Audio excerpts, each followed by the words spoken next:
আসসালামু আলাইকুম। ত্রয়োদশ জাতীয় সংসদ নির্বাচনের আজকে আমার এটাই হয়তো শেষ ভিডিও বার্তা বাংলাদেশের মানুষের প্রতি।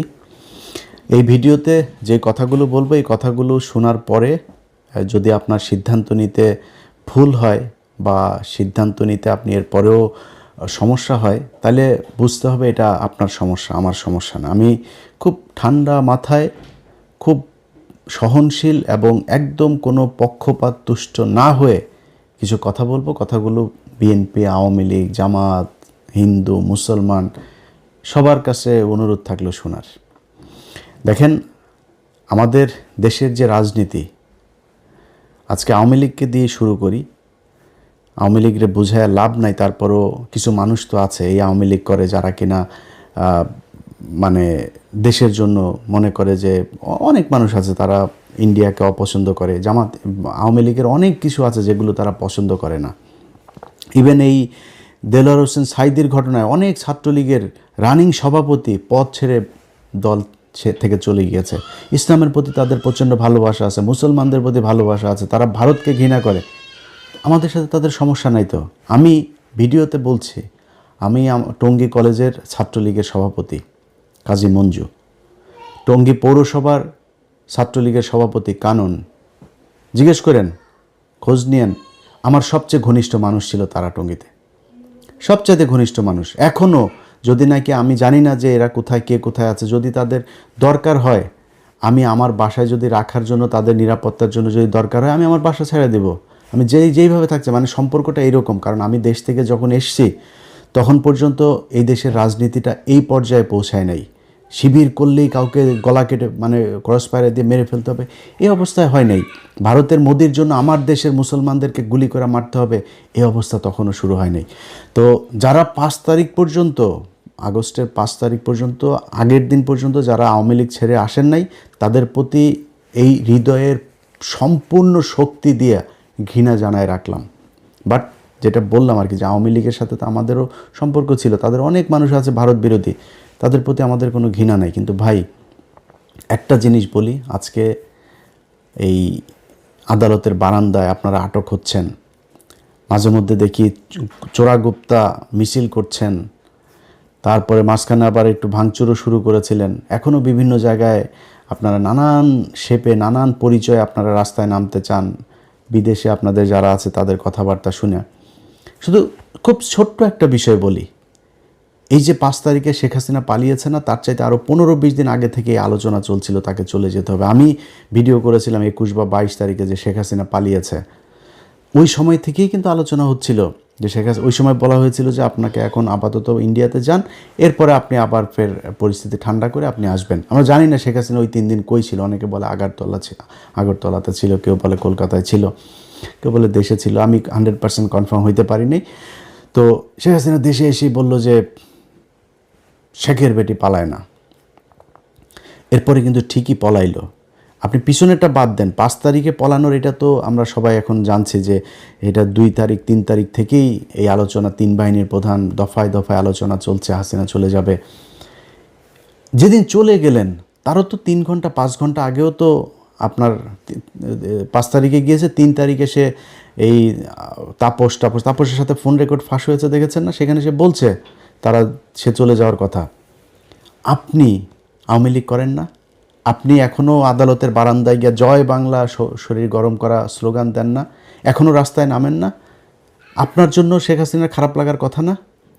ইভেন এমপি মন্ত্রী যেই সালমান এফ রহমান এত কিছু করলো, তাদেরকেও বলে নাই। ঠিক নিজের আত্মীয় স্বজন, খুব ঘনিষ্ঠ ব্যবসায়িক পার্টনার এদেরকে নিয়ে সে উড়াল দিয়েছে, চিন্তাও করে নাই ভাই আপনাদের কথা। এটাই রাজনীতি। আপনি যে যত কথা বলেন, আজকে যারা ছাত্রদল, যুবদল, বিএনপি অনেকেই এখন আবার ফের নতুন করে বিশাল দল করেন। আমরা লক্ষ লক্ষ মানুষ দেখছি বিভিন্ন জায়গায় যাচ্ছেন মিছিল টিছিলের নেতাদের দেখার জন্য। ভাই, আপনারা যারা জেল খেটেছেন, আপনার পাশে যে মিছিল করে এখানেই 2-4 জন পেয়ে যাবেন। বিএনপির অসংখ্য মানুষ অনেক কষ্ট সহ্য করেছে। তারা এই জেলখানায় যখন গিয়েছে, তখন জেলখানায় যাওয়ার পরে সারাদিন বিভিন্ন কোর্ট থেকে জেলে যায়, যাওয়ার পরে ওইখানে এই কারা কর্তৃপক্ষের একজন এসে তারপরে বলে যে জামাত শিবিরের কে কে আছেন হাত তোলেন। আমার এই বর্ণনা এক শিবিরের এক ছেলে দিচ্ছিল, পরে ভাই আমি মনে করছি কি আমাদের এবার নিয়ে বোধহয় মেরে টেরে ফেলবে, আমাদের আলাদা করছে কেন। আলাদা করে নিয়ে যায়, 2টা লুঙ্গি দিয়েছে, একটা গামছা, এক জোড়া স্যান্ডেল, তারপরে শুকনা খাবার। এটা জামাতের শিবিরে যারা ধরা পড়েছে তাদের জন্য। আমি অনেক মানুষকে চিনি ভাই, আপনার পরিবার ধ্বংস হয়ে গিয়েছে, ব্যবসা ধ্বংস হয়ে গিয়েছে এই বিএনপির যে নেতার জন্য। আপনি মিছিলে গিয়ে তারপরে আটক হয়েছেন, সেই নেতা আপনার খবরও নেয় নেই। এটাই রাজনীতি। এই যে 21 টেলিভিশনের চেয়ারম্যান 2 বছর জেল খেটেছে, বিএনপি খবরও নেয় নাই।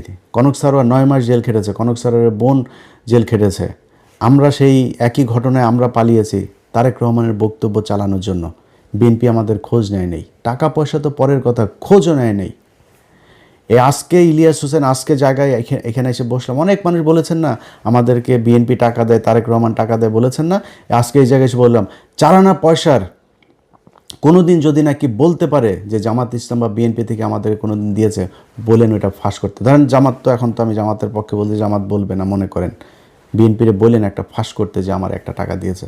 আজকে পর্যন্ত কোনো দিন শুনেছেন তারেক রহমানকে নিয়ে কোনো বাজে কথা বলেছে, খালেদা জিয়াকে নিয়ে কোনো বাজে কথা বলেছে, জিয়াউর রহমানকে নিয়ে বাজে কথা? এখন তো তাও একটু সমালোচনা করি খুব ভদ্রভাবে। গেল 5 তারিখের আগ পর্যন্ত 6 বছর বিএনপির তো ক্ষমতা ছিল না, কিছুই ছিল না। বিএনপি জীবনে কোনো দিন আবার ক্ষমতায় আসতে পারবে এটা অনিশ্চিত একটা ভবিষ্যতের মধ্যে ছিল। তখন বলতে পারতাম না? বলেছে নাকি কোনো দিন? যারা বলেছে তারেক রহমানকে চেনেই না, লন্ডনে কি যেন একজন আছে এরকম বলেছে যারা, তাদের সাথে এখন তারেক রহমান ডেকে নিয়ে তারপরে জড়ায় ধরে কোলাকুলি করে, সেগুলো আমরা ফেসবুকে ছবিও দেখি। এটার নামই রাজনীতি। আপনারা কে কী করলো, আপনারা কে আদর্শের কারণে পছন্দ করে, কী কারণে, এটা বাংলাদেশের এই আওয়ামী লীগ বিএনপির ভেতরে নাই। অনেক বিএনপির লোকজনকে চিনি, যারা এই দিন এক এমপিকে দেখছিলাম, তার প্রতিদ্বন্দ্বী জামাতের প্রার্থীর সাথে দেখা হয়েছে, সে বলছে যে ভাই জেলখানায় আপনি আমার ছাড়া কোনো দিন বাসা থেকে খাবার গেলে এই করেন, জেলখানায় অনেক মহব্বত করেছেন আমাকে। এটা হয়েছে, এটাই বাংলাদেশে এই জামাত ইসলাম করেছে। আজকে মানুষের চোখের সামনে 2টা রাস্তা একদম স্পষ্ট হয়ে গিয়েছে। সকালে একটা লাইভ করেছিলাম আপনাদের বাংলাদেশ সময় রাতে, লাইভটা করার পরে সেই ভিডিওটা নানান ধরনের কৌশল করে, ভিডিও চলাকালীন কপি রাইট ম্যানেজারে উঠে নানানভাবে তারা সেটা সরানো হয়েছে। সেই আওয়ামী লীগ যা যা করেছে বিএনপি তাই করছে। জামাত এই আওয়ামী লীগ যেমন সিআরআই করেছিল, তাদের এখন মহাখালী ডিওএইচএসে এক বিরাট বিলাসবহুল এক ভবন তারা ভাড়া নিয়েছে। সেটা নিয়ে সেইখানে হাওয়া ভবনের নতুন যেই ভার্সন, সেই ভার্সন তারা সেই ভবনে শুরু করেছে। এখানে কিছু লন্ডন থেকে যাওয়া কিছু ধান্দাবাজ চান্দাবাজ এগুলো সব একসাথে হয়ে তারা সোশ্যাল মিডিয়াতে প্রতিদিন হাজার হাজার ডলার খরচ করছে তাদের পক্ষে কাজ করানোর জন্য। কাজ হচ্ছে না, আমার ভিডিও সরায় দিছেন। ভাই এইগুলিতে আওয়ামী লীগ করতো, আপনি করেন কেন? আপনারা নিয়ে এত বাজে কথা তো বললেন, যেটা সত্যি সেগুলি বলেছে। আপনার যদি নাকি কাউন্টার কোনো ন্যারেটিভ থাকে আপনি প্রকাশ করেন, আপনি বলেন, আপনার লোকজন দিতে, আপনার তো লোকের অভাব নাই। আপনার বহু আমাদের মতো অধম ইউটিউবার, আমরা তো ভাই ছোটোখাটো মানুষ, আপনাদের বহু বড় বড় মানুষ আছে, তাদের দিয়ে বলান, সমস্যা কোথায়? এগুলো করছে। ঘোষণা দিয়েছে এই বিএনপির তথ্য বিষয়ক আপনার সম্পাদক, ঘোষণা দিয়ে আমার ফেসবুক যাওয়ার পরে ঘোষণা দিয়ে বলেছে সে করেছে এটা, অর্থাৎ বিএনপি করেছে। সেই বিএনপি আমাদেরকে যদি ব্যক্তিগতভাবে আরও অনেক কিছু করতো কোনো সমস্যা ছিল না। গেল 1.5টা বছরে যে আওয়ামী লীগ ইন্ডিয়ার জন্য আমি নিজের পরিবার, আর্থিকভাবে, সামাজিকভাবে, মানসিকভাবে সব দিক থেকে, এই যে আজকে দেখেন না, এই যে মাথার মধ্যে দেখেন না চুলটুল পাতলা হয়ে গিয়েছে, এটা এই আওয়ামী লীগের কারণে। বহুত কষ্ট সহ্য করেছে, তারই চুলটুল 5 বছরের মধ্যে বুড়া হয়ে গেছে একদম। এটা এই আওয়ামী লীগের কারণে, ইন্ডিয়ার কারণে। সেই আওয়ামী লীগ, সেই ইন্ডিয়াকে নিয়ে আপনারা মিটিং করেন, মিছিল করেন, প্রকাশ্যে ঘোষণা দিয়ে আপনারা বলেন তারা আপনাদের ভাই, তাদের মামলা থাকবে না। মির্জা ফখরুল মামলায় তো আপনি করেন নাই, মামলাগুলি তো আপনার এই জুলাইয়ের আপনার বাড়ির কেউ লোক মারা যায় না। আপনি বলেছেন আপনি ছাত্রদের সাথেই আন্দোলনে নাই, এটা আওয়ামী লীগ আপনাকে দিয়ে বলিয়েছে। আপনার ভাই আওয়ামী লীগের সাথে ব্যবসা করেছে, আপনি ব্যবসা করেছেন, আপনি ভাতা নিয়েছেন, আপনার মেয়েকে অস্ট্রেলিয়াতে রেখেছেন, ঘর জামাইটাকে অস্ট্রেলিয়া রেখেছেন, সেখানে প্রতি মাসে মাসে ডলার পাঠাইতেন। আপনার তো সমস্যা নেই, আপনি কে যে এটা বলার? একটা মামলাও রাখবো না। আওয়ামী লীগকে আপনারা একদম মাঠে নামিয়ে এনেছেন, এবার জনগণের সাথে মারামারি করবেন। কালকে মারামারি করতে যায়েন, তারপরে বুঝবেন খেলাটা কাকে বলে। তো এই যে আওয়ামী লীগের যে লোকগুলো এখন আপনারা করছেন, দাপাদাপি করছেন, আপনার যেই আপার জন্য করেছেন এখনও করছেন, অনেকে আদালতের বারান্দায় দাঁড়ায় জয় বাংলা স্লোগান দিচ্ছেন, আপনার আপা কিন্তু আপনাদেরকে নিয়ে যায় নেই। এই যে আজকে বিএনপির পিছনে যারা যারা ঘুরেন, এদের একজনের বলেন যে মির্জা ফখরুলের আসনে সামনের বছর আমি ইলেকশন করতে চাই। মির্জা ফখরুলের এটা শেষ ইলেকশন। মির্জা ফখরুলের ভাই আছে একটা বিশাল চাঁদাবাজ, ফয়সাল, বললেন তো আপনি এখন যে ভাই সামনের বার কিন্তু আমি মনোনয়ন নিব, ফয়সাল আপনারে বাসায় কিনা দেখেন তো। 2 দিন পরে দেখবেন গাড়ির অ্যাক্সিডেন্ট করে মারা গেছেন। এটার নামই রাজনীতি। আজকে ডক্টর শফিকুর রহমানকে প্রশ্ন করা হয়, আল জাজিরার ইন্টারভিউটা খালি দেখলাম, খালি ঘুরায় পেঁচায় আপনার ইন্ডিয়ান মালটা ওনারা প্রশ্ন করছে, মেয়ে আপনার কোনো নারী জামাত ইসলামের প্রধান হইতে পারবে কিনা। ভাই, নারী জামাত ইসলামের প্রধান হইতে পারবে না, উপরে যিনি আসছেন তার চাইতে বড় হেকিম আমি না। উনি আমারে বলছেন যেটা, এটার বাইরে আমরা যাইতে পারবো না। আমি নারীকে অসম্মান করি কিনা সেটা হচ্ছে প্রশ্ন। কিন্তু অ্যাপার্ট ফ্রম দিস আমি আরেকভাবে বলি আপনারা, মনে করেন আপনি খুব গণতান্ত্রিক মানুষ, আপনি একজন নারীকে দেখতে চান, নারী আর পুরুষ বাদ দেন, আপনারা যদি আমি বলি পৃথিবী উল্টায় যাবে, জিয়া পরিবারের বাইরে কেউ আপনার দলের প্রধান হবে, আপনি হইতে দিবেন? জামাত ইসলামে হইতে পারে, প্রত্যন্ত সেই নীলফামারীর গ্রামের একটা মানুষ এসেও এখানে হয়ে যাইতে পারে। এখানে কোনো পরিবার থেকে ডক্টর শফিকুর রহমান রাজনীতি থেকে অবসর নিলে তার ছেলে হবে, হইতে পারবে না। ওই যোগ্যতাতেই আসতে হবে। এটার নামই রাজনীতি, এটার নামই গণতন্ত্র। আপনি যে গণতন্ত্রের কথা বলে একজন নারী কী করে, আরে ভাই, নারী আমেরিকার 400-500 বছরের ইতিহাসে আপনি দেখেন না যে নারী প্রধানমন্ত্রী আছে কি না? তারা বানায় নাই কেন? অনেক দেশ বানায় না। পৃথিবীর কয়টা দেশে নারী আছে? একজন নারীর মানে সামাজিকভাবেই শারীরিকভাবেই তার অনেক বাধ্যবাধকতা আছে, তো সে যায় না ওই জায়গা পর্যন্ত। আপনি যদি এমন বলেন যে না আমারে দিতে হবে, আমি সমানাধিকার, ভাই সমানাধিকার নিলে সব জায়গায় নেন। বাসের মধ্যে আবার লেখা থাকে কেন যে সংরক্ষিত আসন? সংসদের ভেতরে লেখা থাকে কেন সংরক্ষিত আসন? কেন আপনি সংরক্ষিত আসন লাগবেন? 300 আসনে আপনি ফাইট করেন, আপনার দলে কই ফাইট করে না কেন? আওয়ামী লীগ আর বিএনপি জামাত ছিল না তো, এত বছর আপনি সংরক্ষিত আসনে নিয়ে মমতাজরে বসান কেন? কেন তারে 300 আসনের মধ্যে দেন, 150 আসনে। আপনার মনোনয়ন পাওয়া কতজন আছে? 2%। কেন 150 সিট দিয়ে দেন মেয়েদেরকে? আপনি তো সমান অধিকার করেন।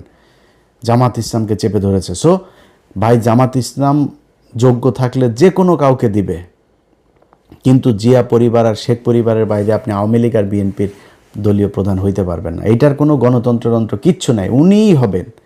কাউন্সিল আপনি আফগানিস্তানে বসে করেন আর ওয়াশিংটন বসে করেন, কাউন্সিলে এই শেখ হাসিনাই প্রধান হবে আর খালেদা জিয়াই প্রধান হইতো, এখন তারেক রহমানই প্রধান হবে। এর বাইরে ফখরুলও হবে না, সালাউদ্দিনও হবে না। এটার নাম গণতন্ত্র। এইভাবে এই দেশ চলেছে, মানুষ এইভাবে চলতে চায় না। আপনি আমার ভিডিও বন্ধ করে দিয়া তারপরে মানুষকে যেটা বুঝাইতে চাচ্ছেন সেটা যে মানুষ বুঝে নাই, বুঝবে না, এটা লঞ্চঘাট, রেল লাইন, বাস স্ট্যান্ড যেখানে যেখানে আছে ওইখানে যায় খোঁজ নেন। মানুষ যে যাচ্ছে, মানুষের চোখের দিকে তাকে। আজকে একটু আগে এক এমপি ক্যান্ডিডেটের সাথে কথা হচ্ছিল ঢাকার, তো ওনার কথাবার্তা শুনে, উনি আবার খুব বড় একজনের করছেন, হেভিওয়েট জামাতের এক প্রার্থীর আপনার প্রতিদ্বন্দ্বিতা করছেন, তো শুকাই গেছে একদম কথা। যেমনি আমার সাথে কথা বলে ওইভাবে কথা বলে না। আজকে খুব মনে হইলো যেন একদম নীরব, মানসিকভাবে ভেঙে পড়েছে এরকম। রাস্তাঘাটে গেলে তো ভাই একজনের সাথে ভোট চাইলেই বোঝা যায় সে কি দাঁড়িপাল্লাই দিবে না ধানের শীষে দিবে, কারে দিবে বোঝে না। এটা ওনারা রাস্তাঘাটে দেখে না। এই যে বাসে ওঠা, ট্রেনে ওঠার লোকগুলির কি এইখানে কি এমপি সাহেব করেছে, লোক দিয়েছে যে তোমরা যাও মিছিল করতে করতে? পুরো ট্রেনের ছাদের সবাই দাঁড়িপাল্লার মিছিল করে, পুরো লঞ্চের ছাদের সবাই দাঁড়িপাল্লার মিছিল করে।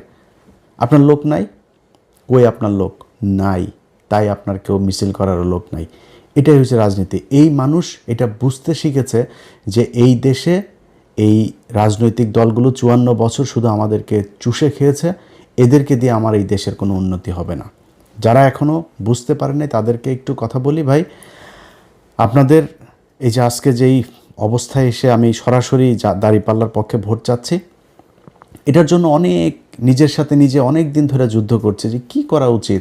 ব্যক্তিগতভাবে হ্যাঁ, যদি বিএনপির পক্ষে করতাম তাইলে হয়তো বিএনপি যদি ক্ষমতায় আসতো তাহলে একটু মোটামুটি থাকতে পারতাম, কিন্তু দিনের পর দিন তাদের যে আচার আচরণ, কথাবার্তা, শেখ মুজিবের প্রতি প্রীতি, সেই 5 তারিখের পর থেকে তারা এগুলো করছে। এই যে কাজগুলো যে হচ্ছে, এগুলো আমাদেরকে ধাক্কাইতে ধাক্কাইতে বিএনপির বাইরে নিয়ে এসেছে। আমরা তো বিএনপির বাইরে যাইতে চাইনি ভাই। তারেক রহমানের প্রতি এখনও যথেষ্ট সম্মান আছে, শ্রদ্ধা আছে, তারা নিয়ে কোনো বাজে কথা বলি নাই, বলবো না, বলতে চাইও না। কিন্তু এই দলের প্রধান হিসাবে ওনার তো এগুলোর দায় নিতে হবে। যা হয়েছে এখনও পর্যন্ত, যা হচ্ছে, কালকেও আপনি হুমকি দিচ্ছে বাড়ি ঘর দুয়ার সব পোড়ায় দিবে, এই করবে, এগুলো তো ভাই আওয়ামী লীগের বক্তব্য। আপনি কেন সেগুলো বলেন? যাই হোক, তারা তাদেরটা বলবে। আপনারা বাংলাদেশে মানুষ যারা আছেন তাদেরকে বলি, ভাই আমি জামাত ইসলামের কেউ না। জামাত ইসলাম আমি কোনো কথা বললে শুনবে কি না এটাও আমি জানি না। জামাত ইসলামের আমি কোনো বড় পদও চাই না, কোনো সুবিধাও চাই না। জামাত ইসলামের কথা যতটুকু বলি, আমার নিজের যেহেতু কোনো দল নাই, আমি বাংলাদেশে 2টা দলের মধ্যে কম্পেয়ার করেছি যে কাদের হাতেই বাংলাদেশটা নিরাপদ থাকবে। আমার মনে হয়েছে যে জামাত ইসলামের কাছে এটা নিরাপদ থাকবে। তাদের এই গেল 1.5 বছরে অনেক টাকা ইনকাম করার সুযোগ ছিল। তাদের শুনেছেন কোনো দিন এই 1.5 বছর না, কোনো দিন শুনেছেন যে জামাত ইসলামের কোনো লোক বিদেশে টাকা পাচার করেছে? এই যে এতগুলো মানুষ তারা মারা গেল, কোনো দিন কেউ বিদেশে পালিয়ে গিয়েছে শুনেছেন? যাইতে হয়নি, তারা এইখান থেকে যায় না।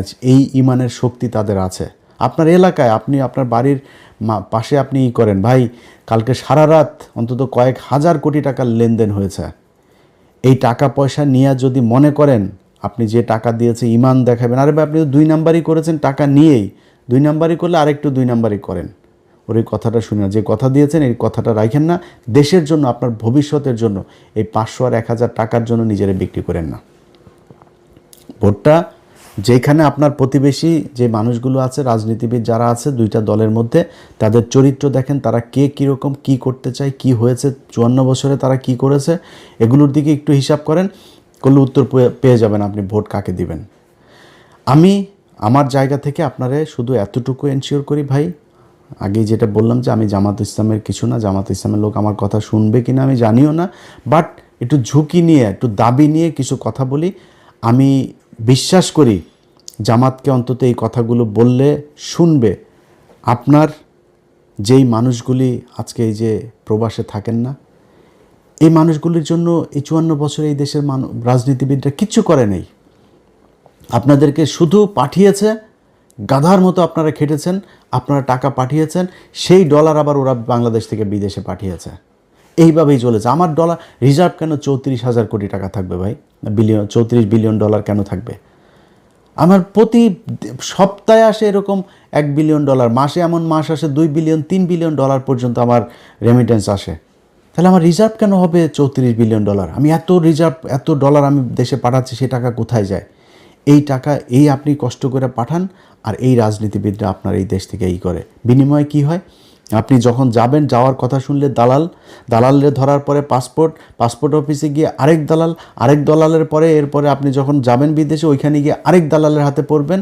যাবেন হলো গিয়া মসজিদে কাজ করার ভিসা নিয়ে গিয়া, দেখবেন যে বাথরুম পরিষ্কার করা লাগে। এটাই এই বাংলাদেশে চলে এসেছে। আপনাদের কাছে গ্যারান্টি দিলাম, জামাত ইসলামী যদি ক্ষমতায় আসে, এই সিন্ডিকেট ভেঙে ফেলা হবে।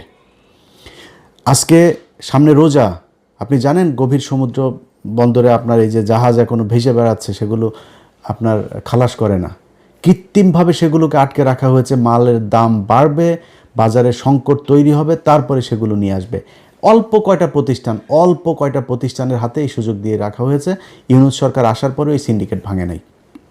জামাত ইসলাম আসলে খেজুর আটকায় রাখে আর ছোলা আটকায় রাখে এটার দাম বাড়াবে, এটা হইতে দেওয়া যাবে না। গ্যারান্টি দিলাম আপনাদেরকে। আমি ইলিয়াস হোসেন আজকে যে কথাগুলো বলছি, আমি এই গত 1.5 বছরে এটা প্রমাণ করে এসেছি যে আমি এই নির্যাতিত মানুষ, অসহায় মানুষ যারা মাজলুম, তাদের পক্ষে কাজ করি। আজকে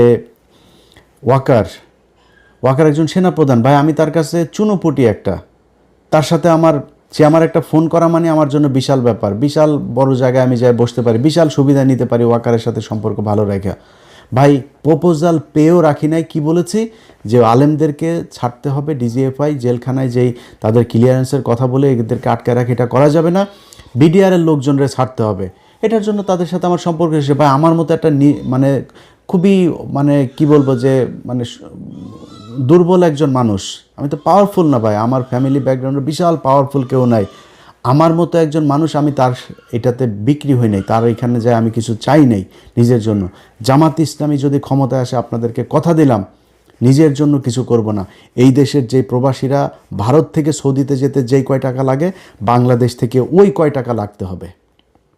একজন মানুষকে জামাত ইসলামকে সময় দিব 4.5 বছর, 5 বছরের মধ্যে 6 মাস আগে তাদেরকে হিসাব বুঝাই দিতে হবে যে একজন মানুষ যে কিনা এমপি থাকবে, মন্ত্রী থাকবে, সরকারি কোনো পদে থাকবে, সে বিদেশে ট্রিটমেন্ট দিতে যাইতে পারবে না।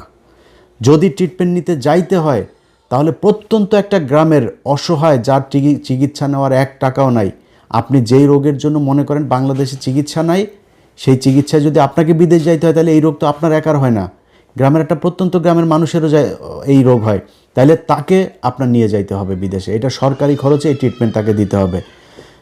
আমি আজ পর্যন্ত আপনাদেরকে আমি বললাম, শুনেছেন জামাত ইসলামের নেতা একজন বিদেশে সিঙ্গাপুরে ট্রিটমেন্টের জন্য গিয়েছে, জামাত ইসলামের নেতাদেরকে লাভ দিয়া যায় পাতলা পায়খানা হইল, যা থাইল্যান্ডে সিঙ্গাপুরে যায় ট্রিটমেন্ট নিতে হয়েছে। এই বিএনপি আওয়ামী লীগ এদের কিছু হইলেই বিদেশ, এয়ার অ্যাম্বুলেন্স যা কিছু আছে সব কিছু রেডি থাকে এদের জন্য, ট্রিটমেন্ট নিতে যায়। আমি আপনাদেরকে গ্যারান্টি দিলাম নিজের সর্বশক্তি দিয়া আপনাদের জন্য এই জিনিসগুলো আদায় করব ইনশাল্লাহ জামাত ইসলামের কাছে। যারা একটা সরকারি অফিসে যান, ভূমি রেজিস্ট্রি অফিসে যান, টাকা ছাড়া একটা কাগজ উল্টায় না, টেবিল থেকে ফাইল নড়ে না, এই পরিস্থিতি বাংলাদেশে থাকবে না। এটা আপনাদেরকে স্বপ্ন দেখাচ্ছি না, এটা জামাত ইসলাম করবে, কারণ এই এই এই এই এই কাজ তারা এর আগে 2 জন মন্ত্রী ছিল তারা সেটা করেছে। তাদের প্রতিষ্ঠানগুলো দেখেন, ইবনে সিনা বলেন, ইসলামী ব্যাংক বলেন, 2 দিনের জন্য খালি আওয়ামী লীগের হাতে গিয়েছিল ইসলামী ব্যাংক, তছনছ হয়ে গিয়েছে। এত বছর ধরে এটা সাউথ এশিয়ার মধ্যে সবচাইতে বেশি আপনার পাওয়ারফুল একটা ব্যাংক ছিল এই ইসলামী ব্যাংক, অথচ তাদের থেকে ম্যানেজমেন্ট হাতছাড়া হওয়ার পর আবার ফের আগের চেহারা, আবার এখন এসছে, আবার এটা উপরে উঠছে। এটাই জামাতে ইসলামী। সো এই দলটার কাছে যদি নাকি এই দেশের ক্ষমতা যায়, আপনাদেরকে এইটুকু বলতে পারি যে কতটুকু ভালো হবে সারা দেশ চালাইতে গেলে আমি জানি না, কিন্তু এর ধারে কাছেও কোনো দেশ নাই জামাত ইসলাম যতটি স্বচ্ছতা, ন্যায়, ন্যায্যতা, বৈষম্যহীনভাবে দেশ পরিচালনা করবে, এর আশেপাশেও কেউ নাই। এই বিবেকের তাড়না থেকে বিএনপির একেবারে বিরুদ্ধে যেয়ে এবারে নির্বাচনে দাঁড়িপাল্লার ভোট চেয়েছে।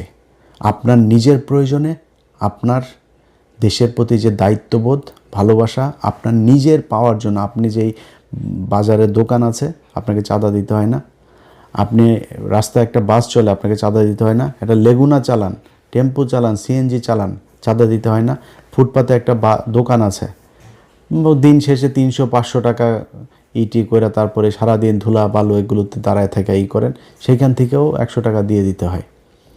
এই মানুষগুলোকে দিতে হবে না। আমি গ্যারান্টি দিলাম আপনাদেরকে, পৃথিবী বাংলাদেশ 5 বছরের জন্যই না, আরও হাজার হাজার বছরের এই পৃথিবী। আপনারা বেঁচে থাকবেন, আল্লাহ যদি বাঁচায় রাখে, আমরা হয়তো আরও 2-4-10 বছর যদি বেঁচে থাকি তাহলে দেখব এই 5 বছর জামাত ইসলামীকে দিয়ে দেখেন যে এই দেশের চরিত্র পাল্টায় কিনা, এই দেশে আপনার যে অধিকার, যে নাগরিক অধিকার, সেই অধিকার আপনি পান কিনা।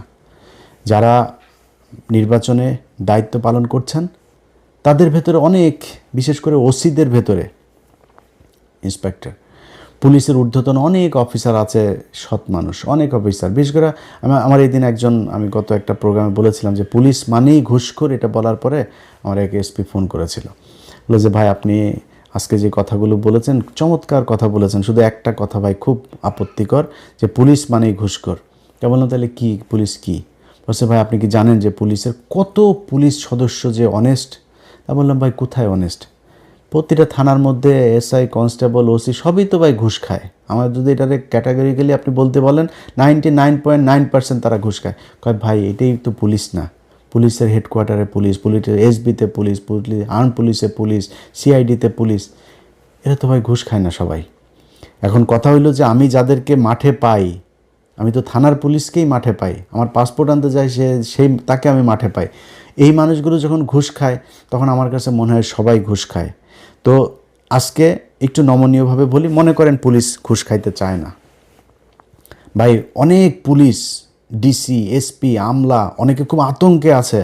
জামাত ইসলাম যদি ক্ষমতায় আসে তাইলে তাদের পিঠের চামড়া থাকবে না। পিঠের চামড়া থাকবে না কেমন, পিটাবে না, তাদের ঘুষ টুস এই ধান্দাবাজি করার আর সুযোগ থাকবে না।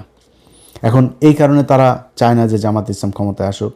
ভাই একটা জিনিস বলি যে এই গেল 15 বছরে এই দেশে বহু ব্যবসায়ী, আমলা, রাজনীতিবিদ হাজার হাজার কোটি টাকার মালিক হয়েছে। আজকে কোথায় তারা? সালমান এফ রহমানের মতো লোক, এস আলমের মতো লোক কোথায় তারা? জেলখানার মধ্যে ঢুকে আছে সালমান এফ রহমান, আনিসুল হক, বিশাল প্রতাপশালী আইনমন্ত্রী, এরা সব এখন কোন অবস্থায় আছে? আপনারা টাকা দিয়ে বাঁচাইতে পারবে না। তার চাইতে যদি সততার সাথে, বাংলাদেশের প্রেক্ষাপটে আপনাদের বেতন তো কম না ভাই, একটা এসপির বেতনও কম না, ডিসির বেতনও কম না, একটু সৎ হয়ে দেখেন না। অন্তত আপনার ভবিষ্যৎ প্রজন্মটা একটা ভালো সুন্দর একটা পৃথিবী, সুন্দর একটা বাংলাদেশ পাবে। একটু করে যান। এদের ভেতরে বিশেষ করে কিছু ওসি আছে, ওসিরা ব্যাপকভাবে তানারা চেষ্টা চালায় যাচ্ছেন যে নানানভাবে করতে। ভাই কালকের নির্বাচনটার সাথে 18 সালের নির্বাচনের অনেক মিল আছে, কিন্তু 18 সালের পরিস্থিতি আর এই পরিস্থিতিটা একটা। আপনারা বানাইতে চাচ্ছেন 18 সালের নির্বাচন, এটারে ঘোষণা দিয়েছেন। আওয়ামী লীগ যেমন ওই সময় ঘোষণা দিয়েছিল ভোট কেন্দ্রে গেলে করে ফেলা হবে, ভোটের পরে করা হবে, ওদের আমার সামনে দাঁড়িপাল্লা এই নৌকায় ভোট মারতে হবে, এগুলো বলে বলে এসে আপনারা ঠিক সেটা করছেন। কিন্তু মাঠটা কি সেই অবস্থায় আছে? ওই সময় এক একজন বিএনপির নেতার বিরুদ্ধে 200, 250, 300 করে মামলা, তার উপরে আবার এলাকায় নির্বাচনে তো পাশ করবেন এটা মোটামুটি 90% কনফার্ম হয়েই নির্বাচনে গিয়েছে। নির্বাচনটা শেষ হলেই পিটানি খাবে, আবার জেলে যাইতে হবে, বেশি বাড়াবাড়িও করতে পারে না। পোলিং এজেন্ট দেওয়ার লোক ছিল না। পরিস্থিতিটা ওই জায়গায় আছে এখন। বাংলাদেশের এইভাবে ভোট দেওয়ার জন্য ঢাকার শহর থেকে যাওয়ার এটাই প্রথম। 15 বছর ভোট দিতে পারে নাই, 17 বছর, এটাই প্রথম। জুলাইয়ের একটা বিশাল রক্তক্ষয়ী সংঘর্ষ, একটা অভ্যুত্থানের মধ্য দিয়ে একজন প্রধানমন্ত্রী, বৈধ হোক আর অবৈধ হোক, সিটিং প্রধানমন্ত্রী দেশ থেকে গোষ্ঠী শুদ্ধ পালিয়েছে, এটাই প্রথম। এই প্রেক্ষাপটে এসে যেই দেশের মানুষ বন্দুকের নলের সামনে দাঁড়ায়া সামনের জনকে গুলি করেছে, পিছনের জন তারা না ছেড়ে নিয়ে আসে, পুলিশ বলতে বাধ্য হয় একটারে গুলি করি অন্য গুলি পালায় না। সেই জাতিটার চোখের সামনে একটা অভ্যুত্থানের রক্ত তাদের শরীরে লেগে আছে। এদেরকে আপনি ভয় দেখায় ভোট কেন্দ্র থেকে বের করে দিবেন? জামাত ইসলামের লোকজনের সাথে সারা বাংলাদেশের মানুষ কেন্দ্রে আপনাদের বিরুদ্ধে দাঁড়াবে যদি কোনো উল্টাপাল্টা যেগুলো বলেছেন এগুলো করার চেষ্টা করেন। আর পুলিশ প্রশাসন চোখের সামনে আপনার করবে। বাংলাদেশের প্রতিটা মানুষের কাছে অনুরোধ থাকবে, বিশেষ করে জামাত ইসলামের যারা ক্যান্ডিডেটরা আছেন তাদের কাছে অনুরোধ থাকবে, আপনারা মাওলানা হালিম বা জামাত ইসলামের কেন্দ্রীয় যেখানে আপনাদের যাদের সাথে কথা বলেন তাদের মাধ্যমে আমার নাম্বার নিয়েন। তারপরে আপনাদের সেন্ট্রাল যে সেল থাকবে সেই সেলে আপনারা যেখানে যখন যেটা ঘটবে সাথে সাথে পাঠিয়ে দিবেন। এই দেশের কোনো গণমাধ্যম যদি আপনাদের এগুলো প্রচার না করে, আমার চ্যানেল আছে, আমার 2টা চ্যানেল, আমার ফেসবুক পেজ আছে 4-5টা, এগুলো সব আপনাদের জন্য উন্মুক্ত। কালকে যেখানে যেটা পাবেন নিজের ফেসবুক থেকে দিয়ে দিবেন। কোনো জায়গায় একজন সাধারণ ভোটার হিসেবে আপনারা হাজার হাজার ভোটার কালকে লাইন ধরে মাঠে থাকবেন। কোথাও কোনো অপ্রীতিকর ঘটনা দেখলে আপনারা সেখানে দাঁড়ায় যাবেন। এই ভোট, এটা আপনার অধিকার, এই অধিকার প্রতিষ্ঠা করার দায়িত্ব আপনার। আপনি যে সুযোগ পেয়েছেন এই সুযোগ বাংলাদেশে বারবার আসবে না। অতএব যারা ভোট রিগিং করার চেষ্টা করবেন, কোনো পক্ষপাতদুষ্ট আচরণ করার চেষ্টা করবেন, বিশেষ কোনো প্রার্থীর পক্ষে কাজ করার চেষ্টা করবেন, সেই প্রশাসনের ভাইদেরকে বলবো, ভাই যদি মনে করেন সারা জীবন ঘুষ খাইয়ে থাকতে চাবেন তাহলে যা মন চায় করেন। আর যদি মনে করেন যে না, আমার সন্তানের পেটে আমি যদি নাকি আমার ট্রিটমেন্টের দরকার হয় আমার সরকার ট্রিটমেন্ট দিবে, আপনি যদি সুন্দর একটা দেশই করেন, আপনি টেনশন করেন কেন যে আমার বড় শেষ বয়সে গিয়ে কি হবে, টাকা পয়সা না রেখে যেতে, এই টেনশন আপনি করেন কেন? সুন্দর একটা দেশ দিয়ে যান। এই যে আমেরিকায়, আমি আমেরিকায় গরিব, মানে আমেরিকার সামাজিক যে অবস্থান সেই অনুযায়ী আমি গরিব ক্যাটাগরির একজন নাগরিক, তো মানে মানুষ আর কি। তো আমি যেহেতু অল্প টাকার ইনকাম করি, অল্প টাকা ট্যাক্স পে করি, তো ট্যাক্স ফাইল করার ওই অনুযায়ী আমি ওই ক্যাটাগরিতে আমার ট্রিটমেন্ট ফ্রি এখানে। এটা বাংলাদেশে সম্ভব, খুবই ইজিলি সম্ভব। আমি আপনাদের বললাম ভাই, যদি জামাত ইসলাম ক্ষমতায় আসে, আমি কয়েকটা জিনিস আমি তাদেরকে খুব করে মানে সর্বোচ্চ চেষ্টা করব আমার এটা করার জন্য। এক নাম্বার হয়েছে, এই প্রবাসে যারা থাকে বা প্রবাসে যাবে, সে ভিআইপিদের মতো যাবে, ভিআইপিদের মতো আসবে, তার সর্বোচ্চ কমফোর্ট দিতে হবে। এই মানুষগুলো 15 বছর 20 বছর ছোট বাচ্চা রেখে যায়, সেই বাচ্চা বিয়ে করার পরে বিদেশ থেকে ফিরে আসতে পারে না। এটা কোনো জীবন হলো নাকি? এই মানুষগুলোর জন্য সর্বোচ্চ কমফোর্ট আপনাকে এনশিওর করতে হবে। যে হসপিটালগুলোতে মানুষ ফ্লোরে শুয়ে থাকে, ভাই আমার দেশের এখন এই মুহূর্তে $34 বিলিয়ন আমার রিজার্ভ। আমার রিজার্ভ দিয়ে যদি আমি বাংলাদেশের মানুষকে বাঁচাইতে পারি না পারি, আমার এই টাকা দিয়ে কী হবে? খুব বেশি না, 5টা হসপিটাল করেন আপনি এখান থেকে $3 বিলিয়ন খালি খরচ করেন। আমার $3 বিলিয়ন পদ্মা সেতু করা হয়েছে না, 32 কোটি টাকা দিয়ে 45 কোটি টাকার উপরে গিয়েছে, প্রায় $4 বিলিয়ন $4.5 বিলিয়ন খরচ হয়েছে। আমি আর $4 বিলিয়ন দরকার নেই, $2 বিলিয়ন খরচ করেন, 5টা হসপিটাল করেন, ভাই এই দেশে কোনো মানুষ চিকিৎসাহীন হয়ে মারা যাবে না। এর মারা যাচ্ছে, প্রতিদিন মারা যাচ্ছে, কেন মারা যাবে? এই মানুষগুলোর জন্য কিছু করতে চাই, প্রবাসীদের জন্য করতে চাই। যেই অফিসগুলোতে ঘুষের জন্য মানুষ কোনো কাজ করতে পারে না, এই ঘুষ সেগুলো বন্ধ করতে হবে ভাই। যেই স্টাইলে এই বাংলাদেশ 54 বছর চলেছে, এখান থেকে বের হয়ে আসতে হবে। এই বের হয়ে আসার জন্য আগামীকালকে আপনাকে দাঁড়িপাল্লায় ভোট দিতে হবে। আপনাকে কথা দিলাম, আমি ইলিয়াস হোসাইন, যদি নাকি এই জামাত ইসলাম যদি আপনাদেরকে যেই স্বপ্ন দেখাচ্ছে, আমি নিজেও যেটা দেখাচ্ছি, এই পথে যদি না চলে, আমি আল্লাহ যদি বাঁচিয়ে রাখেন 2031 সালের নির্বাচনে আমি প্রথম ব্যক্তি হব যিনি কিনা জামাত ইসলামের বিরুদ্ধে নির্বাচনে ক্যাম্পেইন করব। এটা আজকে আপনাদেরকে বলে রাখলাম খুব সুস্পষ্টভাবে। ভাই, বিএনপিতে আমার বহু পছন্দের মানুষ আছে। ইভেন আপনি জানেন যে আমি বিএনপির এরকম অনেক জায়গাতে আছে যেই জায়গার বিরুদ্ধে কোনো ওই জায়গার জামাতের ওই ক্যান্ডিডেট যদি আমার বলেও না যে আমি তার পক্ষে নির্বাচন করার জন্য, তার পক্ষে কিছু একটা পোস্ট করার জন্য, আমি করব না। নাম বলবো না আমি কার, ঢাকাতেও আছে এমনকি, আমি তার পক্ষে করব না। আমার কিন্তু অনেক পছন্দের মানুষ আছে বিএনপিতে। এই যে আলতাফ হোসেন চৌধুরী আমার খুব পছন্দের মানুষ, এই লোকটা কিন্তু আমি তার পক্ষে আমি ভোট চাচ্ছি। ওখানে যারা ভোটার আছেন, আলতাফ ভাইরে ভোট দিয়েন।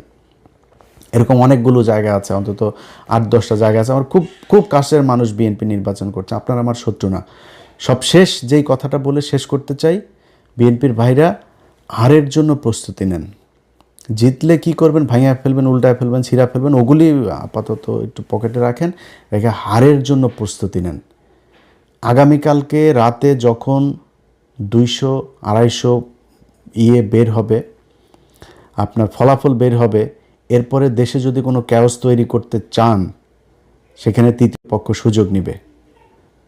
সো যেই বিষয়টা আপনাদেরকে বলতে চাই, কোনো ধরনের শয়তানি করা যাবে না। যদি করেন তাহলে কিন্তু আম ছালা সব সমানে যাবে। নির্বাচন করবেন, হারবেন, হারার পরে চুপচাপ থাকবেন, সামনের 5 বছর পরে কি করবেন সেটা করার জন্য প্রস্তুতি নেবেন। আগের মতো আপনারা জেলেও কেউ পাঠাবে না, আগের মতো গুমও করবে না, শিলং সালাউদ্দিনের মতো শিলংয়ে যেয়ে বসে থাকতে হবে না, দেশেই থাকবেন। এই জামাত ইসলাম আপনাকে যথেষ্ট সম্মান করবে, যথেষ্ট সম্মান করা হবে আপনাদেরকে। কোনো এই অ্যাগ্রেসিভ কোনো কিছু, কোনো সিদ্ধান্ত, কোনো ধরনের আচরণ আপনাদের সাথে জামাত ইসলাম ক্ষমতায় গিয়ে করবে না, আমি আপনার গ্যারান্টি দিলাম এটা।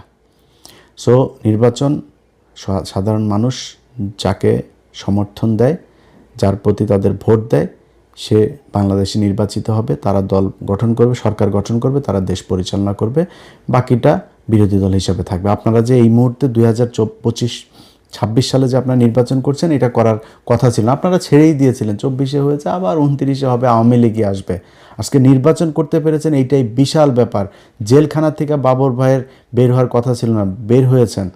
বের হয়ে তারপরে আপনি যে নির্বাচন করছেন, এটা মিরাক্কেল, এটা আল্লাহ নিজে আপনাকে দান করেছে। ওই জায়গা থেকে আওয়ামী লীগের মতো দানব নাই, আপনি বিরোধী দল হিসাবেও একটা ক্ষমতা নিয়ে আছেন দেশে, এটাই আপাতত অনেক বড় কিছু। দল গুছান, দলের যে সমস্যা আছে যেগুলো মানুষ পছন্দ করে না সেগুলো বন্ধ করেন, বাদ দেন, দিয়ে নতুন করে তৈরি করেন। ভালো কিছু করলে জামাত ইসলামের যেই সমস্যাগুলো থাকবে এই 5 বছরে, এগুলো বিরুদ্ধে একটা জনমত তৈরি করবেন, করে মানুষকে বুঝাবেন যে আমরা এগুলো কাটায় উঠতে চাই, এই করবে, এবং আপনার কার্যক্রম দেখেই বুঝবে যে আপনার আসলে ভালো কিছু করবেন কিনা। টাকা পয়সা নিয়ে, মনোনয়ন দিয়া, টাকা পয়সা নিয়ে ধান্দাবাজি করে তারপরে দল গঠন করে চোর বাটপার ঋণ খেলাপিরে দিবেন, তারপরে চাঁদাবাজদের বহিষ্কার হওয়া লোকজনরে আবার ফের দলে ফিরায় না তার মনোনয়ন দিবেন, এইভাবে তো ভাই মানুষ আপনারা পছন্দ করবে না। সো দল করতে হইলে জামাত ইসলাম অনেক খারাপ, জামাত ইসলামের কোনো বহুত সমস্যা, যা মনে চায় আপনি মনে করেন। জামাত ইসলাম নিজের টাকায় রাজনীতি করে, মানুষের দোকান থেকে টাকা তুলে চাঁদাবাজি করে রাজনীতি করে না। আপনারা সেই ব্যবস্থা করতে হবে। আপনার দলের মানুষ টাকা দিয়ে রাজনীতি করবে, যেদিন দলের মানুষ দলের টাকা দিয়ে রাজনীতি করবে সেদিন আপনার ঘরের সামনে এই বালুর ট্রাক বসায় রেখে আসতে পারবে না, ওইটারে উল্টায় ফেলবে। কারণ ওর দল করে ওর নিজের টাকা দিয়ে, নিজের খরচ দিয়ে। এক একজন রোকন নিজের প্রতি মাসের বেতনের 5% দিয়ে দেয়। 1 লাখ টাকা যে বেতন পায় সে 5,000 টাকা দলকে দিয়ে দিতেই হবে, বাধ্যতামূলক। সে দল থেকে কোনো কিছু নেয় না। এটা হচ্ছে তাদের রাজনীতি। সেই ধরনের একটা দলের সাথে আপনি কম্পিটিশন করবেন, আপনার তো এরকম কোনো কিছু জিনিস তো আপনাকে উদ্ভাবন করতে হবে, করে তারপরে নতুন করে আপনাকে দল গুছাইতে হবে। বাংলাদেশের মানুষ যা চায় সেটা বুঝাইয়া সেটা বাংলাদেশের মানুষের সামনে উপস্থাপন করবেন। মানুষ যদি মনে করে ক্ষমতায় আসবেন, এর তো কোনো স্বৈরাচার নাই, এখানে বিশাল আকারের কোনো কিছু নাই। যা বলা হচ্ছে আগে থেকেই যে যদি সুষ্ঠু এবং কি যেন বলে এই হইলে আমরা নির্বাচন মানব। আগের থেকে হারলে কি বলবে এটার মোটামুটি একটা দিয়ে দিল যে হেরেই তারপরে বলবে যে নির্বাচন সুষ্ঠু হয়নি, এ নেই। ওইটা বলেন। এই দেশে কোনো দিন বিরোধী দলে গিয়ে কেউ নির্বাচন মানে নাই, কারচুপি ছাড়া বলেও না। আপনারা ওইটাই বলেন, সমস্যা নাই, কিন্তু বেশি বাড়াবাড়ি করা যাবে না। যদি বাড়াবাড়ি করেন, আওয়ামী লীগ আছে, ডিজিএফের একটা গ্রুপ আছে, তারা কিন্তু ঝামেলা বাঁধাবে। এটা আজকে বলে রাখলাম। চুপচাপ থেকে সুন্দরভাবে একটা মানে সুষ্ঠু পরিবেশে নির্বাচন হবে। নির্বাচন শেষে দল গঠন করে সরকার গঠন করবে, যে কোনো একটা দল, তারা করবে। আবারও সবশেষ আপনাদের কাছে আপনার নিজের বিবেকের কাছে প্রশ্ন রেখে গেলাম। 2টা দল নির্বাচনে এবার প্রতিদ্বন্দ্বিতা করছে। যেই দলটারে আপনার মনে হয়, আপনার বাড়ির পাশের যেই মানুষটা দেখে 2 জনকে এক জায়গায় দাঁড় করাবেন, করায় চিন্তা করবেন কোন মানুষটাকে আপনার ভোট দেওয়া উচিত, তাকেই দিয়েন। আমার কথা শোনার দরকার নাই। আল্লাহ হাফেজ।